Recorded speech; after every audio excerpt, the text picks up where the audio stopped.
welcome back. This is going to be a very lightly edited. It's taken from my live stream. It's basically a recap for all the 29 episodes, 29 live stream I've done of reading the MapleStory lore, doing all the quests in the game, stuff like that. I haven't completed all the quests. I've done 90% of the quests.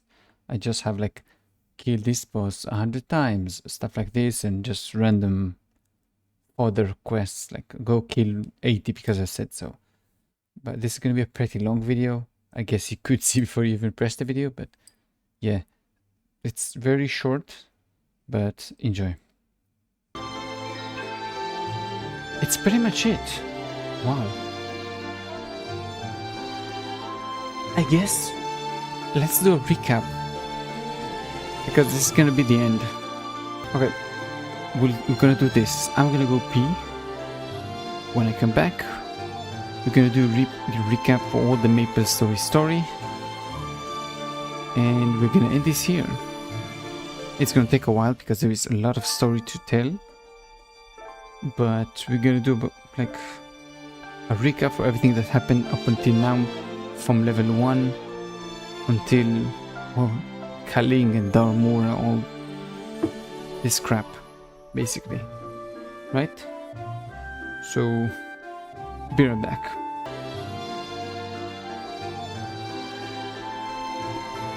Alright. This is gonna be long. Take something to drink, something to eat, a snack.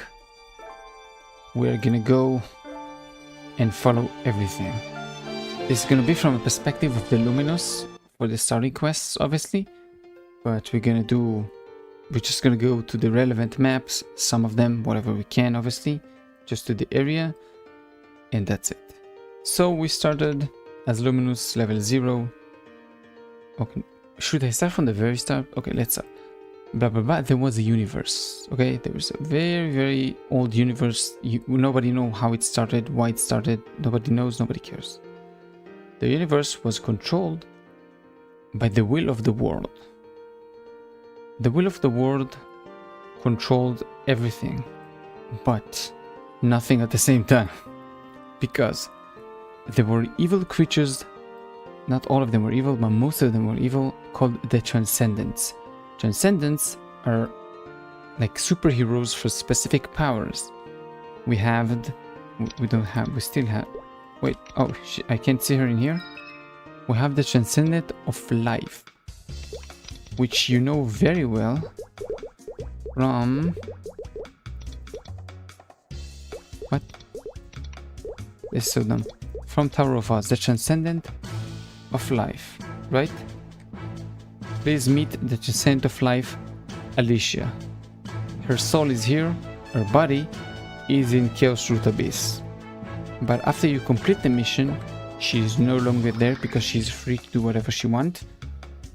But there is some complications because she may be dead. Who knows? They don't tell you, but now Darmur is the Transcendent. We're gonna get to it, don't worry. Another very interesting Transcendent you probably know about. He's a very famous dude. Let's just go through here. A very famous dude called the Black Mage.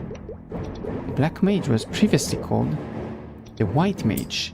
The White Mage was pretty evil. He tried to do a lot of evil stuff. He corrupted a lot of people. He took innocent lives. He tried to play with shadows. He did a bunch of experiments. He did a lot of bad stuff. You can see the previous live stream I did. It's many hours. I'm not gonna tell about everything, but one story that I like is Darknell was a knight, a very brave and very loyal knight. He corrupted him by forcing him and his squad to fight for a few centuries in the same day. Every time they finished killing the boss, they would respawn on the start of the day and would have to do the same again. They would be healthy, but the mental would stay the same. They would remember how many times they fight. They were stuck in the circle for centuries. And once they came out of the circle, because Darknell went crazy and they all killed each other. So Darknell killed his squad and they killed each other. It was crazy, everybody killed each other, and once he got out of there, the white mage corrupted him and turned him to be an evil guy. And then we have Darknet. He had something different with Nell, I think. Carnell, something Nell, don't remember. So this is the white mage who is told about to be like a very good person. He just wants to do something good for the world. He's very wholesome and nice. But no, when he became the black mage, he actually wanted to do something good, which is kind of funny because they say the black mage is evil, but the black mage is actually better than the white mage because he wanted to erase everything that had to do with transcendence, the will of the world, nothing. You just wanted a clean slate with people living. That's it. Nobody could control anything. Just people living, which is, you could say it's better or worse. We have a world with, people control stuff. That's for your decision. It doesn't explain more than that, so that's pretty much for you to choose. And when you defeat him and turn him back into the white mage, he says, oh, thank you. All this time I wanted to do this. I'm such a good person, blah blah blah. Psych, I'm out. You take care of the rest. Which is kind of funny because he isn't a good person. But this is the black mage. Now, the black mage actually did a bunch of evil stuff. And this is gonna take us back to Victoria Island, which was the first place that kind of got into the game, I guess. This is what, when you talk about MapleStory, this is where everybody knows Victoria Island. And you have all the random starter jobs here, the explorers and stuff. But as I said, we're the Luminous.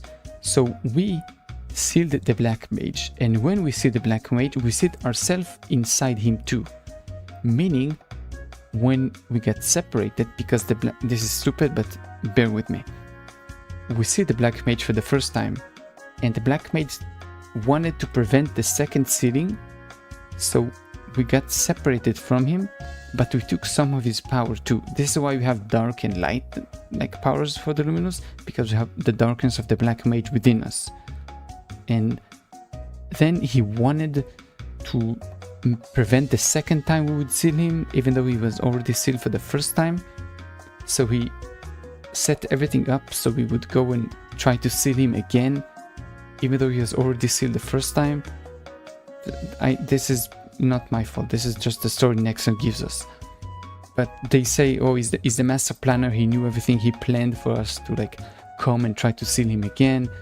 And so everything we did is like to play into his plans and stuff. I don't think like one worker in Nexon follows the other workers. Just that's it.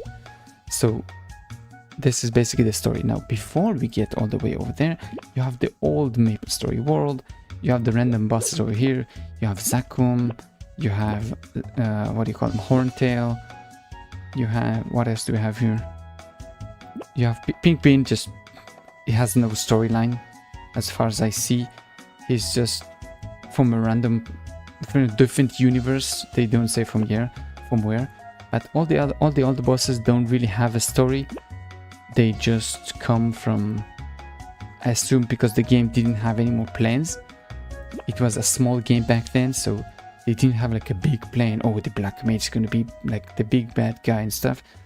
So Zakum is basically a spirit that took over a village somewhere around here, don't know exactly where, and forced the village to build the statue you fight as Zakum, right?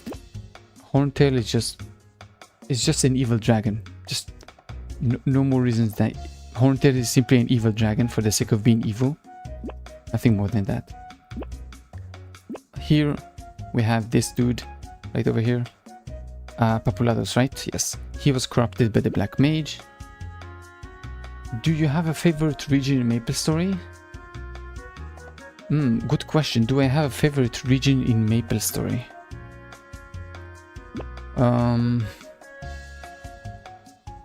I would have to say Cernium because of the quest. Cernium, I'm gonna get to it. I don't want to get too much into it. We're gonna get to Cernium. But Cernium, I like Cernium the most because it's the change of the story. This is where the story of MapleStory, the storytelling, is becoming more interesting. So this is where you can see the stuff become more interesting and the sound effects and like cutscenes become different. So this is where I enjoyed more. But before we get there, there's a bunch more bosses over here. I'm not gonna get to it. Kiritas, it's Moras. Kiritas is simply Moras from the Arcane River. It's the same place, just this one is the imagination of Tana. We're gonna get to it, don't worry. So there are a few more bosses over here, right? That's it. Another Transcendent. Do I have it? Did I fight Zakun? Did I fight him? Okay, I didn't fight him. Another interesting Transcendent you might know is the Transcendent of Time. Okay, now the Transcendent of Time, you probably know her from the Temple of Time. Yeah, be quiet. This is the Transcendent of Time. She used... Shut up, Arcarium, shut up. She used to be the Transcendent of Time. Okay, Arcarium was her student. She used to teach him, she was his teacher. He betrayed her because of the Black Mage. He was a good guy. Arcarium was actually a very good guy. He used to be a scholar. He used to be a very nice guy. He turned bad guy because of the Black Mage. And then he betrayed her. And she got demoted to be a goddess. I don't know how this makes sense, but gods are less than transcendent for this part of the story. Don't worry. In the future it will change and then transcendence will be less than gods. Don't worry. And this is why you can see when you fight him, and you defeat him, you can see the stone is breaking and she can escape. She just runs away. I'll take stuff. What did I get? Something wrong? She can escape, but nothing really happens. She just stays the same because she still got demoted. Was the Dominator pendant he has used on the goddess? I have no idea, but if it is, it actually makes sense. Let's check together. MapleStory Dominator pendant. I'm sure it doesn't have any.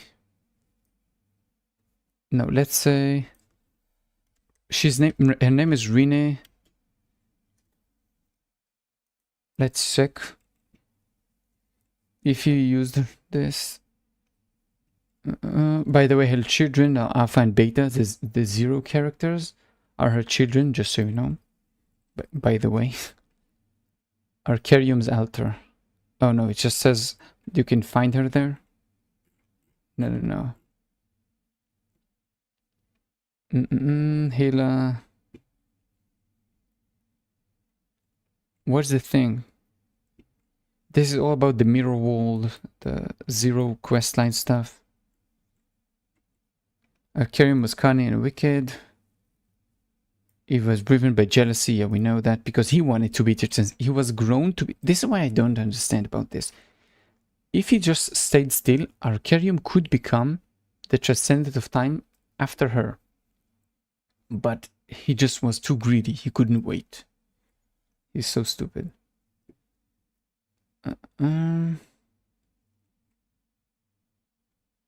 I don't see any words about how he sealed her.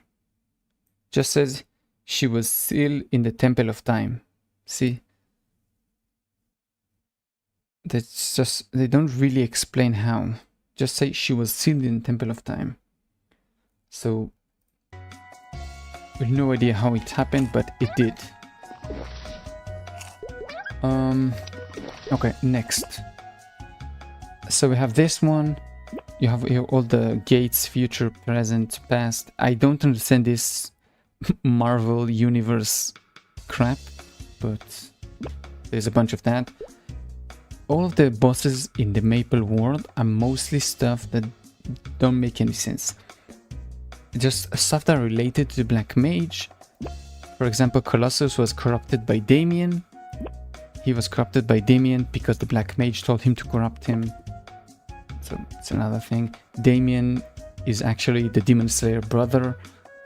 And then he went to the Dark Mage side because the demon betrayed the Black Mage.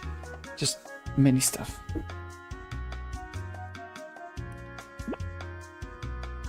The only thing that has no real connection is Zipangu. Zipangu comes from Japan.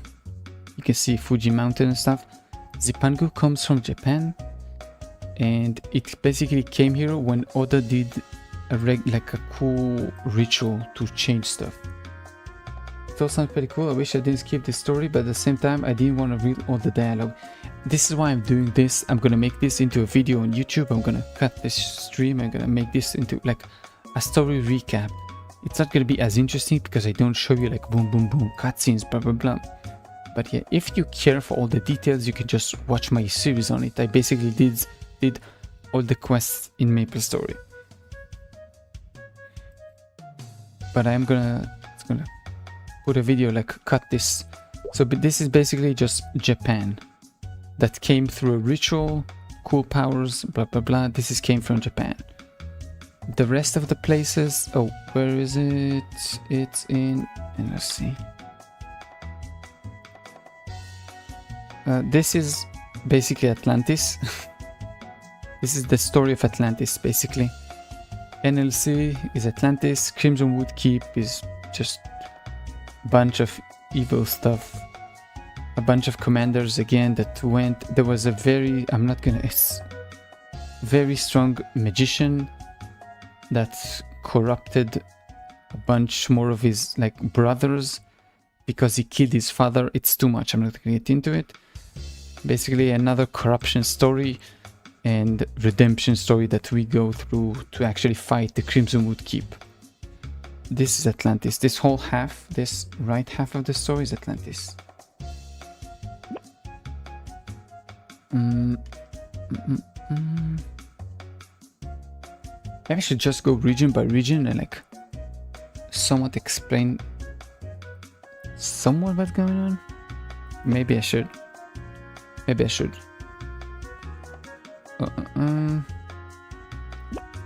Okay, let's start with the fact that Erive is basically the capital of the Maple world. Okay, this is the kingdom. This all the Maple Kingdom, the Maple world, right? And Erive is where the Empress stays. She's the Empress of the Maple world, basically. She controls everything. Everything inside here.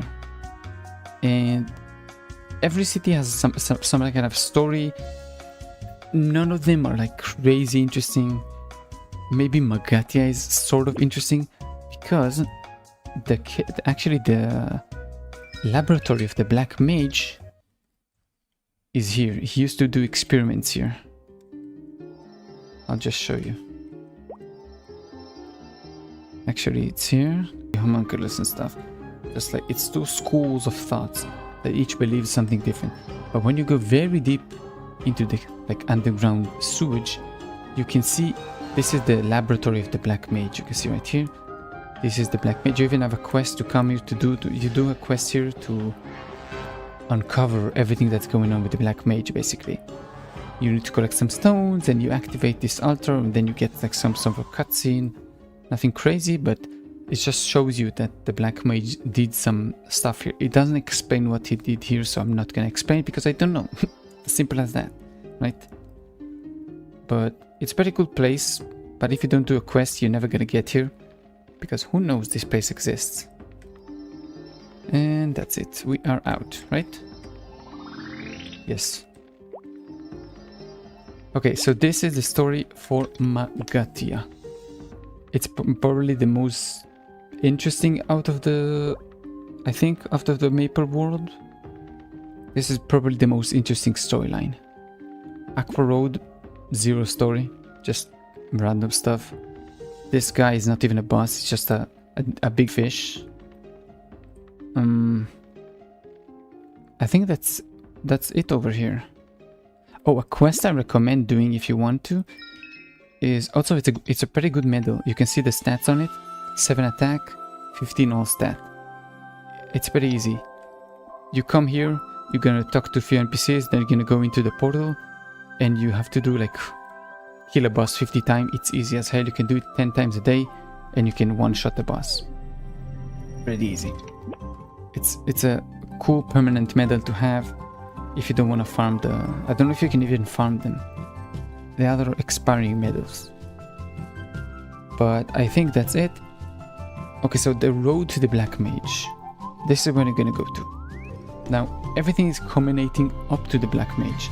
This is why, when the Aquarian River was created, you can see it is a river. It's like a one-sided way.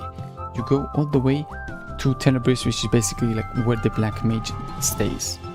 Okay? And you start with some pretty cool stuff. You can see that it starts very pure, very white, like angelic stuff. Everything is pretty like pure earth and stuff. And as you get along, it gets more and more and more darker, because you get closer to the Black Mage and the corruption and stuff, things like that. So it's more like, I don't want to say, yeah, it's corrupted. Yes, just say it's more corrupted as you progress toward the Black Mage. I don't know if you wanna know about like each like island, basically, because it doesn't really matter for the big like story. Vanishing Journey simply shows you, hey, this is the Aquarian River. This is what Erda even means. You meet here Cow, which is the flying fish that takes you all across the river, basically. And something that's kind of important, because it's a dumb storyline that actually annoys me. Over here, can we see? There is a guy you meet here, T-Boy, which is a pretty important character in the game, but he isn't shown as such. Yeah, they don't show him. He isn't here. I don't think he's here. Let me check, but I don't think he's here. No, T-Boy isn't here. But T-Boy basically is a robot made in Odium. He's made in Odium, and he, through his father, is part of the Angler Company. We're gonna get to it, don't worry. He came here, he did some bunch of stuff, he tried to get some stuff for his father, some technology and stuff.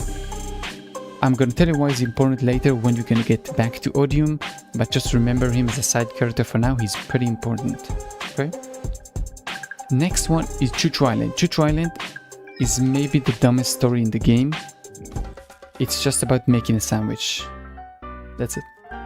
Choo Choo Island is about making a giant sandwich for the stupid golem here, just so he can let you pass. And the reason why you have to do the sandwich is because you're not strong enough, right? You're not strong enough to defeat like a shark. So that's why you actually do this whole stuff. Also, there is a whale here, a whale here. I don't know what's going on with the whales. There's something with the whales in the Aquarian River, I guess. And like, because it's water and they're big creatures, something like that. Don't know why. But that's all the story for Choo Choo Island. For Yum Yum Village, for Yum Island, Yum Yum Island is basically where Kaling, yes, Kaling, this little lady, where she made her perils. There are 4 big animals. She made them here. You can see one flower. There's one flower on each side. There's also a failed experiment here. She tried to create, oh, you can't see it, but she tried to create something like Magnus, basically. She did all of this island is basically experiments. A lot of the animals here are like mushes of bosses. You can see this is basically Pierre from Chaos Root Abyss. This is Von Bon. This is Horntail. Basically just a mush of bosses all together. It's just stuff like that. This is just an island that has a lot of animals that are connected. There's also spider and stuff. Just this is Monkey and Balrog. This is just Balrog and Monkey. Most of the animals here are just like experiment that Kaling did to try and create her perils, which she obviously did at the end. But this is where they created, and I assume this is also where Ho Young got his tiger, because his tiger is one of the 4 perils for Kaling. Okay, this is why she only has 3 when you find her. Lashalin. Okay, this whole place is Lucid's dream. She is also dreaming while she is also controlling a dream, so she can't escape a dream also. It's not only she traps people inside the dream, she's also trapped with them. Lucid's whole story is kind of stupid because the only reason Lucid went to the Black Mage side is because Mercedes, way back then, when they went to seal the Black Mage, she didn't give as much attention to Lucid as she gave to Athena Pierce. So she gave more attention to Athena Pierce. Lucid became angry. She froze herself in ice, New Elenia somewhere. I don't know exactly where, but somewhere in Elenia she froze herself. And after a while, the Black Mage called her. Like he wanted her because she could control dreams. She was a very strong character. So he wanted her to control the dreams. So he called her. She came to him. He gave her even more power, and she became the Lucid we know now. That's basically it. We defeat her just by, just going and boop, boop, boop, boop, boop, on the head until she just get defeated, and that's it. All the people here were forced to be happy and smile, and the people that doesn't have a mask, it's like a metaphor for like having a mask on where you're like smiling all the time but actually you're sad inside. This is like the metaphor for this place. And the ones without a mask are the ones that like escaped the Matrix, basically. Beside the event ones, they don't count. But that's basically it for this place. Arcana is just like Chuchu Island, is a dumb joke. This is just, this tree got corrupted. You need to cleanse the tree. That's it. That's the story for Arcana. The tree is corrupted, you need to cleanse it. It has no real... there's not really an explanation why it's corrupted. They just say it's corrupted because of the river and stuff that's been through the river. Nothing too crazy. Moras is when you start to get like, boom, okay, story. King, where is he? It's here. Maybe it's, I don't think it's gonna show it because I've done the quest. No, it's not here. Maybe it's here, I think. Nope. Anyway, don't know where it is. I think it's over here when you go right.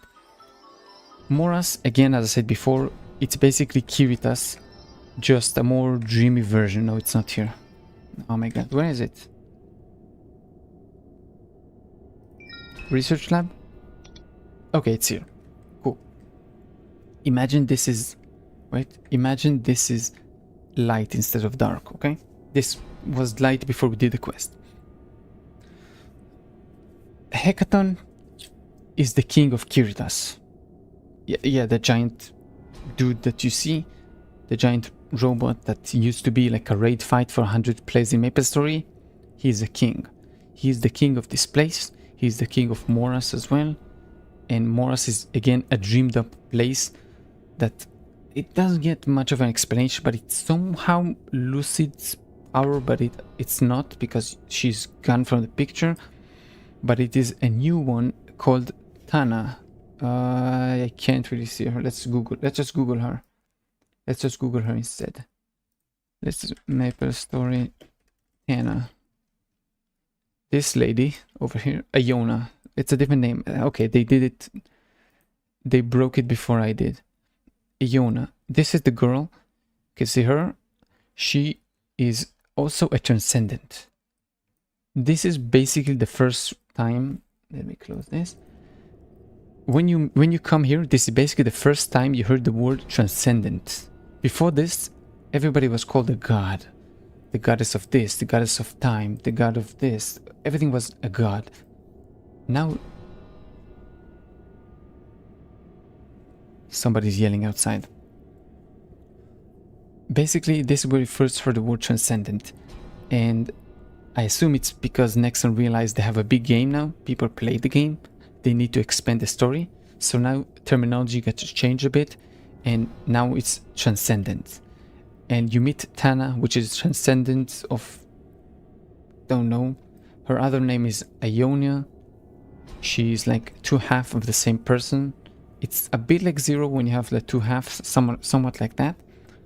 But basically, we get into a situation when we can decide if we want to sacrifice Tana, Iona, and that way the Black Mage will fail his plan, or we're gonna rescue her, but then the Mage's plan is gonna succeed, the Black Mage, which in my opinion is the best thing. It should have been done this way.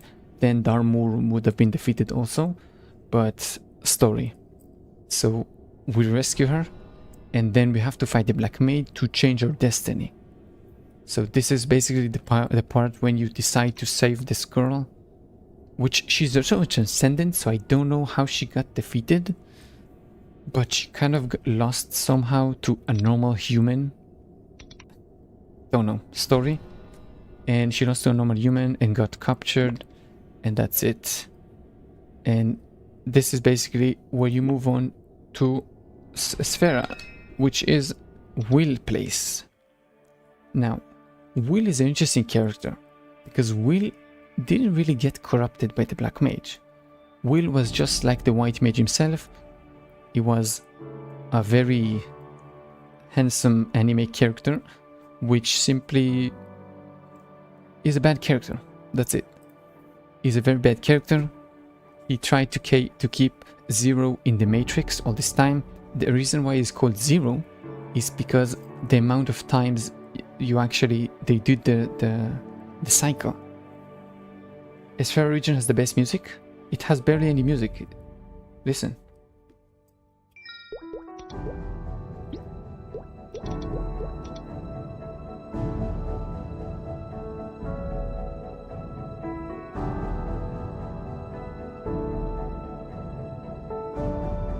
It's like an epic. It's when you write like epic music on YouTube. It's the same stuff.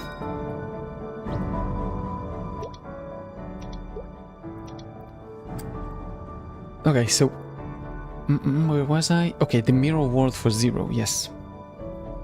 Will was over there. He was in charge of trying to make sure that Zero cannot escape the simulation, just like the Matrix. He can't escape the simulation. He had to stay inside. And when you do the quest line, he's not called Zero, he's called 9, because there was like nine cycles. Every single time he remembers, and then he's forced, something happens, he is forced to forget, and then the cycle starts again. And then he suspects that something is going on, he can see some stuff going on, but he doesn't remember, so he just doesn't think about it. It continues, and again and again and again. This is basically the cycle, and when you do the quest line for Zero, you break the cycle, basically. That's the point. It's way too deep for me to get into it, but you break the cycle. Will is like a main character for that place. He's also experimenting with stuff, the same as the White Mage did. He's just a light version of the White Mage, basically. He just was a good guy, very, very not good guy, which turned to be the bad guy. He is already the bad guy, but whatever. And over here is, yes, he's one of the commanders. This is why he has all the mirror powers and mirror stuff, all the stuff over here. Next is, Celas, right? Celas is kind of interesting. It's basically a PTSD version, a PTSD for this guy, for Schubert. What is he? This guy. Celas is basically us reliving Schubert's PTSD. That's it. Just his trauma. He lost his friends when they dived, and they did something similar like a while back. Before you move into Tenerbase, how does Black Haven and the Dark World tree fits into the story? Okay, you are correct. Before I'm going to move into it, I'm going to go back to that. You are right, I did not explain, I forgot about this. Scrapyard. Okay. Haven. When... before I explain to you Haven, I have to explain to you Edristein. over here there is a very nice guy with a mustache named Gelimar. This kind fella, this very kind fella, he was the guy who created Lotus and Orchid, which is Lotus' sister. Lotus is a dude, by the way. It is not a girl. I know he's a fanboy, but he's still a boy. And that's another point, that the white mage... Okay, I'll start this way. Lotus and Orchid were just two spirits going around the business, just interfering with nobody. The white mage took them, corrupted them, gave them to Gelimar, and he created them bodies. He gave them android bodies, basically. And then the white mage uses them over here. Whitehaven is basically just like Lotus's place, and that's that's really it. Everything in here is, you do the quest for this guy, the dummy. He's giving you a quest every single week to continue. He basically has like memory problems because he used to be a friend with like a friendly android over here. It's a whole like stuff, but the most important stuff from the Black Haven to Scrapyard to know is just that Lotus was a simple innocent spirit that the white mage corrupted because he's an a-hole. That's basically what you need to know about this. Dark Ward Tree. Let's get to it. This is basically Damien's army. Okay? He is the commander. He went rogue. All the stuff you see over here are also corrupted. The quest this guy gives you is, hey, my soldiers went crazy. Can you go help me? And you go defeat his soldiers, basically. And as I said before, Damien is the Demon Slayer's brother. He got angry that the Demon Slayer betrayed the Black Mage, so he did whatever he did, right? Damien also is the one who created Root Abyss. He is the, basically the father of Von Bon, Vellum, what is his name? Pierre and the Queen. 4 of them. Basically, he created them. I also said he corrupted the Colossus. And you just go, you defeat the army, you defeat Damien. But, oh, by the way, thank you for reminding me. But it's not the end, okay? For him. You're gonna see him return later on. Same with Lotus. One thing I forgot to tell you is about the lovely lady here. You might know her as the sorceress Hila, right? This very lovely lady. She is just a sorceress, went rogue. She didn't really has anything to do with the how should I tell you? She's a very self-centered girl. Let's say it like that, okay? She cares about herself, she doesn't care about anything else. She cares about how she looks, and that's basically it. After she got defeated as regular healer, she went to the Black Mage, asked for more power, and this is where we get the Gothic version, Varus healer. But this is where you go back. I think I finished everything in here now. Right? Yes, I think I talked about everything in here.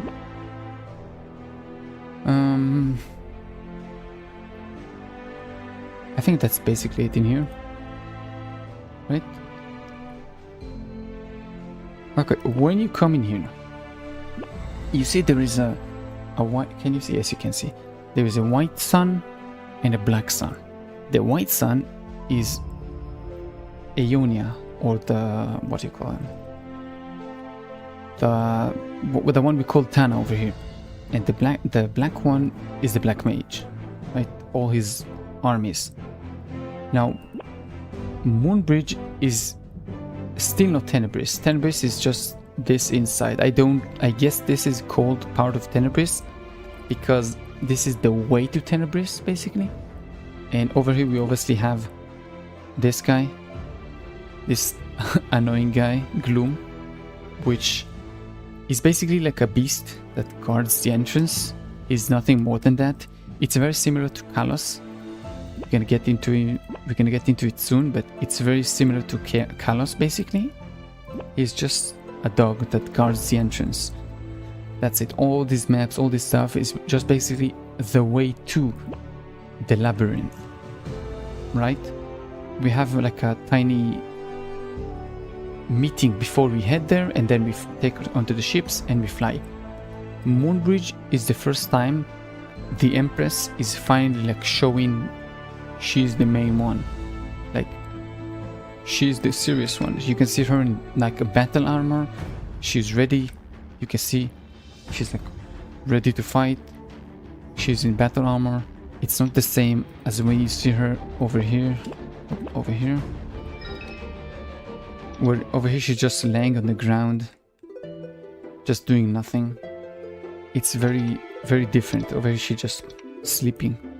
It's difficult because she's sleeping a lot because her power is being drained, because she's keeping up a bubble of like a shield over a reef. Now when you get to the Labyrinth of Suffering is when your main character becomes a crybaby. He just starts crying. Every single thing you do, he cries. He starts complaining about everything, complaining about every character that died. We killed so many people, right? We killed so many stuff, so many people all throughout the game up until now. We killed so many stuff. But when we come here, suddenly killing is wrong. It's not okay to kill. So everything the character does is very dumb, and he plays straight into Hila's cards basically. The labyrinth just takes normal people and makes them hallucinate. The monsters aren't real, nothing here is real, just Hila is real. Complaining about everything sounds like your average MapleStory players. It does. But it is kind of dumb, because again, you most of the stuff that you can't do here because your character doesn't want to do them, you do them all across the game up until now, which is very frustrating. Because, for example, you play the quest and you know that this is obviously something Hila does, and you hear somebody screaming, or they say, just like in horror movies, let's split out. No, don't split. It's obviously the dumbest idea you can actually do. But they split. And as you like get lost in the journey, you can see obviously you crash over here because you fight Gloom, and Gloom shoots a bunch of the ships down, and you crash over here.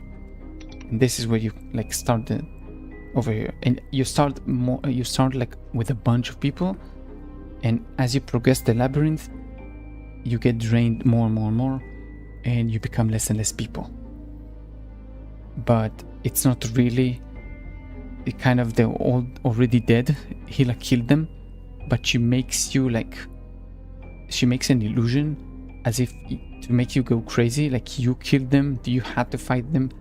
She makes it so once you fight them, they like count down, but once you come after the illusion, you see that you actually killed everybody yourself. It's like a rage moment. But it's very obvious when you play the quest, but you don't really have a choice. You just have to continue playing the game. It's very obvious it's not real. But that's it. That's when you fight Hila. You defeat the girl and you move on. She's not like that crazy important or something. He's just one of the commanders. She's very strong, yes, but there's nothing like world changing going on. And next we have Limina.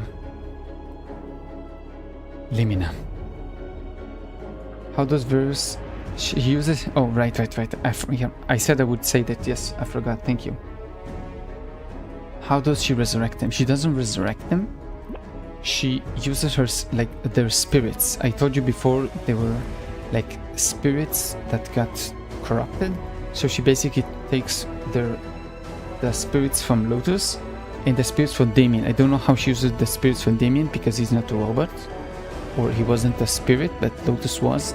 So about Damien, I don't know. But that's the story for Lotus. That's how she uses him in the fight. She's also the one like managing them, which is kind of funny because regular healer is weaker than them, but then she's stronger than them. I don't know what the white mage is thinking, but sure.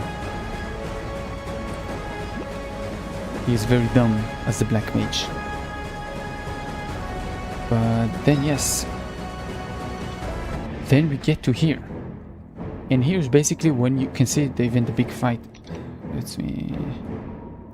I think here it's a good map to see it. Yes, this is a pretty good map to see it.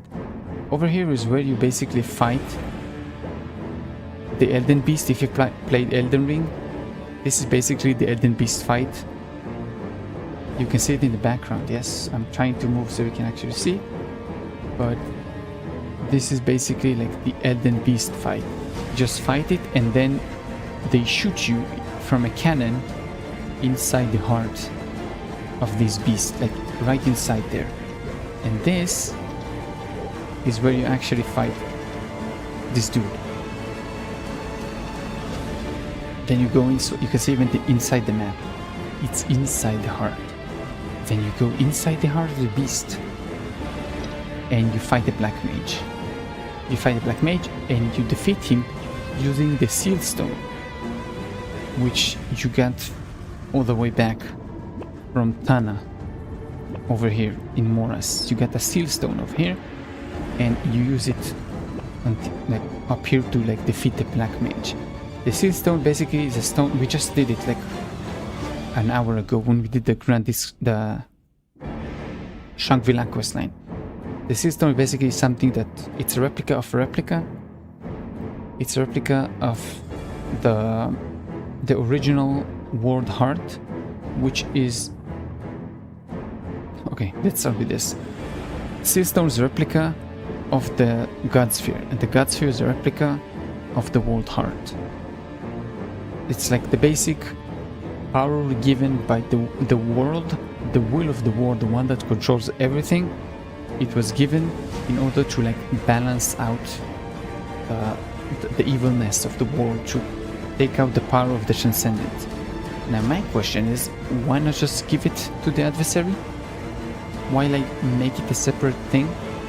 I mean, the adversary was created to balance out the world. So I don't know, I mean, that's kind of stupid, but I'm not the one to decide, so you do whatever you want, right? And that's basically it. There is a big fight, a big cutscene, you defeat the black mage, there is a whole storyline. As I said, then the white mage comes out and he says, oh, thank you for defeating me, I was waiting for you to defeat me all this time, blah blah blah blah blah. And this is basically like the end of the first half, and then they lived happily ever after. And then you can come back here. You cannot go, oh, because I'm in a boss battle, sorry. Yes. Then you come here, and that's it. It's basically happy ever after. Everybody's happy, everybody's smiling. Hey! Everybody's smiling. That's it, like you finished the game basically. But then you realize something interesting. Then, I think it's here. No, it's not here. I don't think I can get to this map. Damn it. Is it here? Nope. Oh well. You can't get to this map. Damn it. Basically, after you defeat the black mage, there's like a whole power shift going on in the world and like crazy stuff that eventually it is revealed that Grandis and the Maple world used to be the same thing. They used to be the same world together, but they got separated. And after a bunch of random crap, I'm not gonna say everything. You're following the what's his name? You're following Arcarium, which has like a small stone that was given to him by the Black Mage. You follow a certain quest line, and then you come to like a lookout on Grandis. You can see Cernium like in the background, and you can see like the ground is shaking and everything's breaking, and then the worlds are connected back together, and the old Erda, which is like the OG Erda, is released into the air. And this is basically the sacred force for Cernium. So then I think it's here. No, it's not, but never mind. But this basically the sacred force is the OG Erda, and it's kind of working weird and stuff doesn't feel right because it's a very, very ancient Erda, so people have like get sick from it, but I don't, like the adversary don't, because this is like our journey, it's our role, our power, whatever. And we speak to the Erda. This is basically the 6-job quest line. You speak to the Erda and you tell it, don't worry, it's fine, I'm here for you if you need something, blah blah blah blah blah blah blah. The Erda also captured like the goddesses from Tainarium, Grandis, and the Maple world. I can't go to this map because it's just for the 6-job questline. And you go them, you release them, you basically exchange EXP, or like you exchange Erda for Erda. So this is why you need 50 million EXP for like 9 stones. So like 450, right? I think 400, no. Never mind, you need a lot of EXP to basically exchange for all your symbols, because they take your symbols away, they take the 3 goddesses away, and you have to basically exchange them for EXP. This is why you farm so much EXP, like at the level 260. Then you get to Cernium. And Cernium is very interesting because I think it doesn't have to be the same, but I think it's a correlation to real life, because Cernium has 3 religions. One religion is the religion that loves exploding, right? It's an exploding religion, they believe in flames and boom boom, basically. There is another religion, which is like Temporal Knights, basically. And then there is a religion that wears like a weird funny hats, and they believe in the nature and the god and the blah blah blah. I don't want to turn political, but this is very much like, I think, like Islam, Christianity and Judaism. At least it feels this way, and they're all like in conflict with each other, and they all fight each other over they say, no, my God is the right one, my God is the right one, my God is the right one. But eventually it is revealed that it's the same God. It just has 3 different names, like Mitra, the one you go to High Mountain with. It's the same God, he just has 3 different names because there is like sunrise, noon and sunset, and each one of them has different name. So it's basically a different, like the moral of the story is like, you were fighting for nothing all this time. Right? And the very important character over here is Seren. But I still to this day I don't know why there is a Seren fight. When you do the questline, there is no Seren story fight. Why? Because there is no... it doesn't make sense. Now, why could there be a sense? I'll tell you why. When Mitra, which is also... Mitra is a god, the same as the Goddess of Time, the same as the Black Mage, I guess, the same as Darmur now, all those people, right? When he knows that you sealed it, that you defeated the Black Mage using the stone, he wants to defeat you, the adversary. And then he sends Seren, his chosen, after you. But you became friends with Seren before that. You helped her with the whole Cernium questline. So it's kind of stupid. But then you help Mitra in High Mountain. You help him every week for the XP, but you help him in High Mountain. You help him defeat his like nemesis on High Mountain. And then he still sends Seren to fight you for some reason. I don't know why. But that's basically the story. That's true. I was so confused too why you fight her. Low reason for grinding. That's funny. Yeah. That's... I don't see like why you need to fight her. But sure, whatever you want. She's like the chosen. There's a whole like thing over here when she doesn't want to take the toll because she's a very... I made a whole video about Cernium and Seren. You can watch it if you want. I recommend it. Obviously it's mine. But it's an extremely interesting storyline. She's a very interesting character. She's a very tragic character. Eventually she accepts like the toll to become the chosen one, to protect Cernium from like evils and stuff. And then this is where we meet Darmur for the first time. In the library. We meet him right over here. He's standing over here. He's not here any longer because I did the quest. But he's standing right over here. And he's the librarian. He's a very innocent character. He just tells you, hey, can you help me restore my library? Some creatures are fighting my library. And you help him, obviously do whatever you want. And at the ending, when Seren is the chosen one and everybody's happy, and that's it, we finished, blah blah blah, then Seren goes crazy because he whispers something that has to do with Mitra and religion, and her power like activates and she like explodes with power, and everybody gets like defeated on the floor.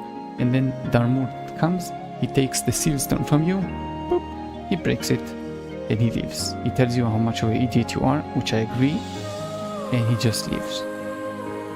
Simple as that. This is the story for Cernium.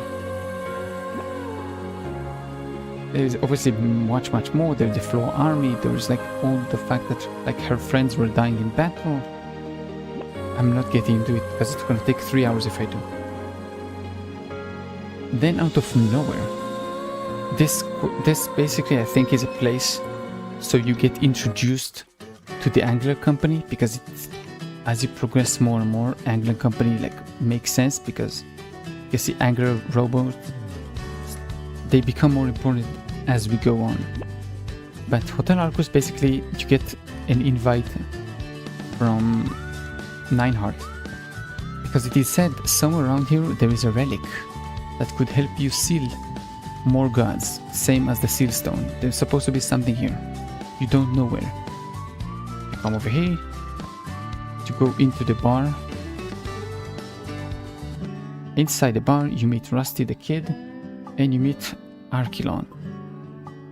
A fun thing about Archilon. Archilon is a god. Yes. Archilon is a god. Archilon? Don't know how to say his name. Archilon is a god that asked another god, is like a god friend, to make him less godly so he can actually go live among humans. And that's basically what he does now. He's a bartender at this bar. He used to be a god. He's also a giant robot. Under this whole city there is a giant robot that whenever this guy awakens, like the giant robot comes to life and he can do basically everything. There is a nice animated movie about it on YouTube, about like Hotel Arcus town like going crazy and stuff, breaking and houses going up and down. There's something crazy about this. I recommend you go watch it. It's like a minute maybe. It's quite interesting. And the funny thing is, the thing that awakens this guy is a bolt, like one bolt, a tiny bolt, which is apparently a magical bolt, a mystical bolt. Once you give him the bolt, then suddenly he like he remembers everything. And now he suddenly knows that he was a god and all the stuff I just told you. And that's crazy. That's it. This is also the time where you meet Senya, which is another robot. She is T-Boy's, if you remember. I told you about T-Boy from Verse City. She's his sister. But now his name is Nicky. Right? His name is Nicky, and you meet him over here. All those guys over here are laughing at him. He's standing here, and they are laughing at him because he believes the whole thing with Kalos and Odium. He believes this is real. They say it's crap. There's nothing special about this tower, and they're laughing at him. And he basically becomes our guide to take us to the tower. And I don't know if you can enter the tower now after the quest. Yes, we can. Good. So we basically enter the tower, and the tower is like, if you know, again, it's a very biblical story, the Babel Tower. Like the Babel Tower, which is basically a tower that was meant to be built to go all the way up to God, but it kept getting destroyed because there was like they didn't know the languages for each other, or everything that's like corrupted. Basically it was smited from the heavens. That's the whole point. And this is happening again to this tower. Every single time the tower gets built up, then it gets smited down, not by God, but by Kalos. Yes, by Kalos. As you progress in the floors, you unlock more and more of the memories, and apparently you learn that there is some kind of an adversary that was being made. Somebody tried to actually make an adversary in a lab, and you don't really know who this is, but you come up to the highest floor, and here is where you meet Kalos. And Kalos basically was meant to let you into Audio because you are the real adversary. Problem is, you got T-Boy with you. T-Boy then hacks Kalos, and then Kalos fights you. It's a weaker version because blah blah blah, but basically you defeat Kalos and defeat T-Boy, and the tower collapses. Why does the tower collapses? I don't know. Until now the tower collapsed because Kalos destroyed it, but now the towers collapse because, I don't know, it looks better to like do a cutscene while everything is falling down, I guess. But the tower collapses, but then it gets rebuilt again, because this is how you get to Odium over here. So, oh, you can see I'm blocking. Can I move up? No, I can't. Damn it.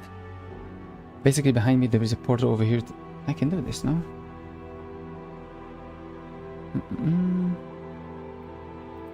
Yes, you can see there is a portal over here, basically to Odium. Nice. And interesting thing is, when we get to here, to the last floor before that, there is a very big decision. It's said to be like a small decision, but it's not. It's actually the decision that makes it so all the next events could be prevented. We stand over here and we actually debate if we want to go up, we want to maybe do some more research. And then Nicky, which is the bad guy, says, I'm going, you can come if you want. Then he runs up and we decide to follow. And because we decided to follow, Kalos does not attack him. And then Kalos gets hacked. But if we just stayed here, or just left to get more information, came back and let him go above, Kalos would actually fight T-Boy and defeat him. Because he wouldn't let his guard down. He would instantly smite him and destroy him. And because Kalos was defeated, the gate to the next place, which is... can I go from here? I don't think. I think you need to go out and then... Well, actually I'm dumb. I could have just gone up the portal, but whatever. It's the same. And then the gate to Odium gets open, right? Now Odium is a giant lab. Odium is a place that was researching how to make adversaries. Just like us, men-made adversaries. Not like us, because we are not man-made, but they wanted to make men make like us. And the one they didn't use just threw down from the sky. And this is the one who built the tower. The one who built the tower was the one who got thrown off of the sky into the sea. Then he kept trying to build the tower to come back to the lab and get revenge. But since we defeated Kalos, we actually opened the gate to the lab. So if backtrack, what is Ham Mountain? Why are you fighting with Mitra? I don't,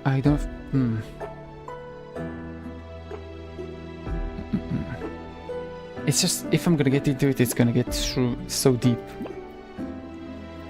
Okay, let's explain it briefly, because again, I made a video on it. It's like 11 minutes if you want to get like more deep into it. But High Mountain is a sacred place to Cernium, and it's the place where the whole school, it's the place like Serin's whole squad died. There was like a big commotion, a big fight in between a few of them. They like did conflicting orders, and basically everybody dies besides Serin. Kind of.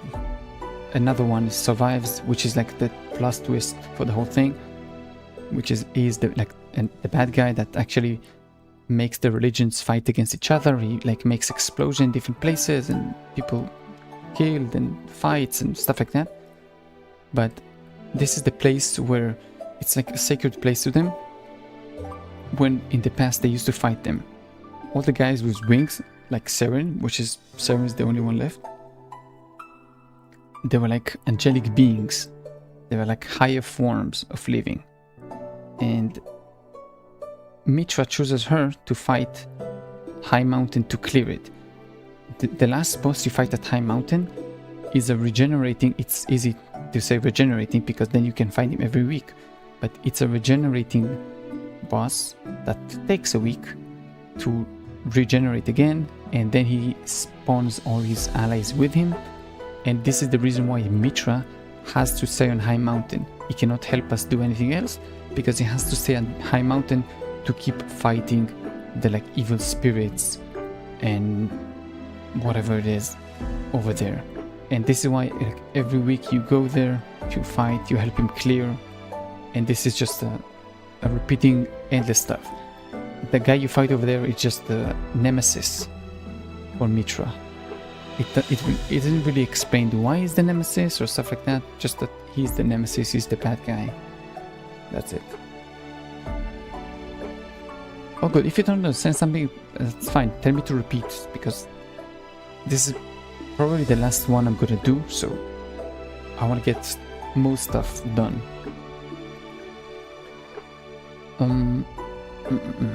Right, Odium Lab. Adversaries handmade here. And yes, I said, because we defeated Kalos, we opened the way over here, and then everybody from the Anglian company just poured in. Just everybody came in right after us. Very fun, because we opened the door. This is why you have so many people here to fight. Over here, bloop bloop bloop, all those Angler robots. All the guys up here in the town were like under siege by the, what do you call them? By the Angler company. Because over here there is a big door. You can see there is the stairs over here. The stairs are like shut down, but because of some commotion and so people are afraid and they miss the guys down here, somebody does a stupid mistake and opens the stairs. Then the Angler company comes here, and there's all like a whole bunch, like a whole fight. You fight with the Senya's sister, her little sister. She's not an important character, she's shown here and she's defeated here. That's it. And after that you go into the lab, you follow them straight into the lab, and in here we also meet Kaling. Basically Kaling came here to get Hundun, which is like the wolf monster she has. But we spoke to him before her, and he decided to give us the God Sphere, which, if you remember, the God Sphere is a replica of the World Heart. But when we're gonna get to Shangri-La, they say he gave us the World Heart, which makes no sense, because here they said he gave us the God Sphere. So either it's mistranslation, or again, they don't read what they write. So it's one of the two. We beat Kaling to this. We take the God Sphere before her. Kaling then fights with the Angler Company's sister because she's very arrogant. They fight with each other, and then we just basically escape from here. We escape from here into Shangri-La. But because you need to be to 75, you can just do whatever you want over here. It doesn't matter. It's just no. If it was for the story, you cannot return here. That's it. This is like a one-time thing. But it isn't. So you can just stay here and do whatever you want. And this is basically when we escape, we get to Shangri-La. And this is the story we did today. I'm gonna do a small recap for, again, the people who are just gonna watch the video. I don't know how long it's gonna be, but the people who are gonna do like a recap. Shangri-La has 4 seasons, 4 perils, 4 guardians, each one for each season, like 1 for each one, okay?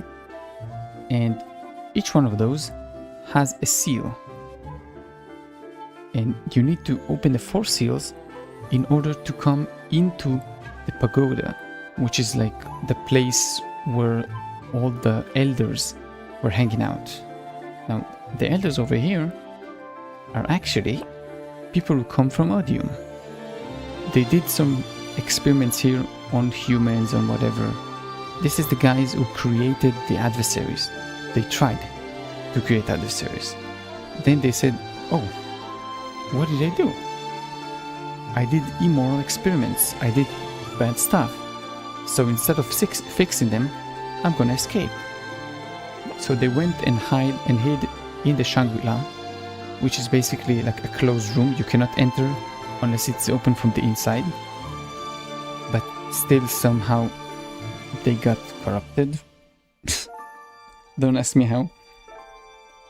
The armor somehow corrupted like 2 of them, and then 2 of them opened the door for the rest of them and for Kaling. So then Kaling and her monster come here. We defeat her monsters. We then defeat Kaling eventually, and she's get defeated by the World Heart that we had. The World Heart just sucks her power, and this is basically where we left to speculate what's gonna go on, because we don't really know. It is apparently the mission was to see if I can do something. It wasn't for like Kaling to actually defeat us. He didn't care about Kaling, he just used her, which is funny because she used people all along her life, but then she got used by Dalmor. And that's it. He just wanted to like spy on us, which is why he took 2 elders. They were the ones who were supposed to like evaluate us. And next we just have the rest of the generals. I don't know what's gonna happen. Dalmor is now the transcendent of life, and that's basically it. I mean, the story doesn't really continue. There's Arturia and there's Carcian, but there are no bosses released anymore. So I don't know. I don't really know what's gonna happen in the future of the game.